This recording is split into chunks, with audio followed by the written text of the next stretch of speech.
Dear students, আসসালামু আলাইকুম। আশা করি তোমরা সকলে ভালো আছো। তো তোমাদের বার্ষিক পরীক্ষা বা তৃতীয় প্রান্তিক মূল্যায়নের জন্য পঞ্চম শ্রেণীর একটি সাজেশন এখানে তৈরি করা হয়েছে। আশা করি তোমরা উপকৃত হবে। তো এখানে পূর্ণ মানটা দিইনি, কারণ মান বন্টনটা এক এক স্কুলের ক্ষেত্রে ভিন্ন হতে পারে। যেমন কেউ 70 মার্কের পরীক্ষা নিচ্ছে, আবার কেউ 100 মার্কের।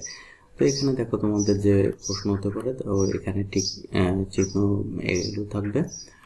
তারপরে এখানে রয়েছে, দেখো এখানে 11-12টা দিয়েছি আমি। তো এখান থেকে তোমাদের হয়তো 10টি থাকবে, ঠিক আছে।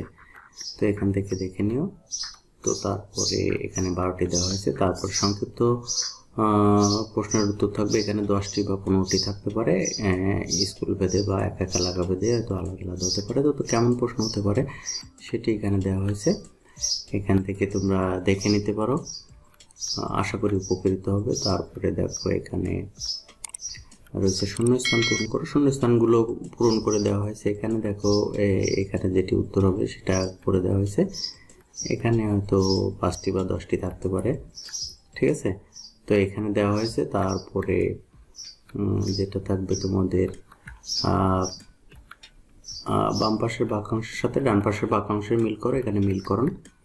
এখানে 4টি বা 5টি এমন থাকতে পারে, ঠিক আছে। মান বন্টন ভিন্ন হতে পারে। তো এখানে কেমন হতে পারে সেটিও দেওয়া হয়েছে। তারপরে এখানে 5 দাগে এখানে যেটা রয়েছে বড় প্রশ্ন যেটা, এটা এখানে 8টি দেওয়া আছে। এখানে 6টি উত্তর দিতে হতে পারে তোমাদের।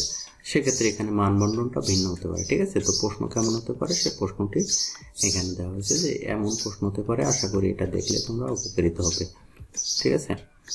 তো ভিডিওটি ভালো লাগলে এখন একটি লাইক দাও। যদি তোমরা আমার চ্যানেলে নতুন হয়ে থাকো তাহলে এখন চ্যানেলটি সাবস্ক্রাইব করে রাখো এবং পাশে থাকা বেল বাটনটি বাজিয়ে রাখো, যেন পরের ভিডিওটি আসলে তুমি আগে পেয়ে যাও। তো ধন্যবাদ।